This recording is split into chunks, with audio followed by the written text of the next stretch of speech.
Good morning students. আজি মই তোমালোকক অনুশীলনী 1ৰ পৰা 5 নম্বৰ অংকটো লিখাম। তোমালোকে কিতাপখন ওলাই লোৱা।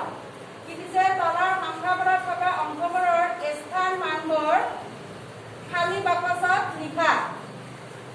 5 10 7 57 ইয়াত 7 হ'ল এককৰ স্থানত, গতিকে আমি 7টো এককৰ স্থানৰ বাকচত লিখিলো। 5 আছে 10 5 10 কিমান হয় 50, গতিকে ইয়াত কি লিখিলো 50। 6 নম্বৰত উদাহৰণৰ দেখুওৱাৰ দৰে সংখ্যাবোৰ লিখা। ইয়াত দিছে 70, ইয়াত দিছে 8। এককৰ স্থানত কি আছে 8, গতিকে 8 লিখিলো। ইয়াত কি দিছে দশকৰ স্থানত 7 10 7 10 কিমান 7 10, গতিকে 7 লিখিলো।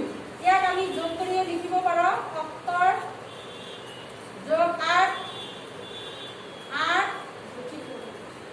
7, গতিকে 70 লগত 8 যোগ কৰিলে কি হয় 78, গতিকে বাকচটো কি আমি লিখিম 78।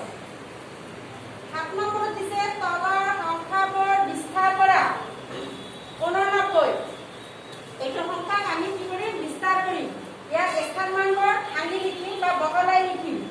8 10 9 কিমান হয় 89, এইটো হ'ল একক, এইটো হ'ল দশক।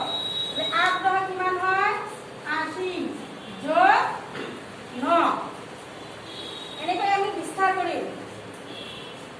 8 নম্বৰত দিছে তলৰ বিস্তাৰ কৰি দেখুওৱা সংখ্যাবোৰ লিখা।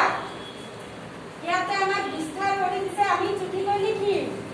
80 যোগ 1 কিমান হয় 8 10 1 81, এইটো হ'ল চুটিকৈ লিখিলো। আজি এই